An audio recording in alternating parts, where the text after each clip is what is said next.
Hi friends, I am Tilak and you are watching Tech Made Me Unique, and today we're going to see how to use the paint format tool on your Microsoft Office Word web and what is the use of it. And if you are new to this channel, make sure to click on the subscribe button below. We just quickly move on to the video.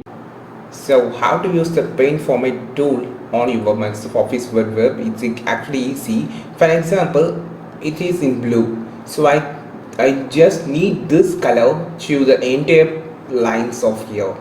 Just click the mouse there, then click on the format painter. Now the text format blue color has been copied actually.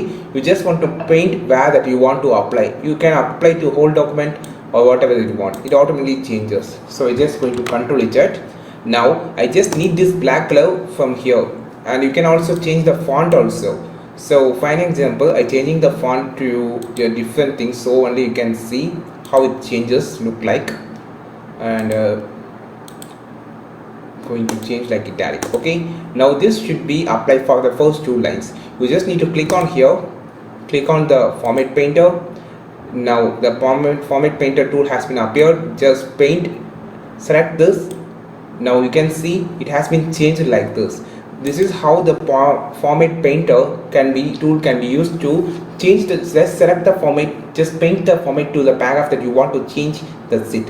I think this video helped you a lot. If it is really helped you a lot, like this video, share this video with your friends, and don't forget to click on the subscribe button below. If you want more content about Microsoft Office Word web, you just follow this channel. We will meet on next video with super valuable content. This is Tilak signing off from Tech Made Me Unique. Have a wonderful day.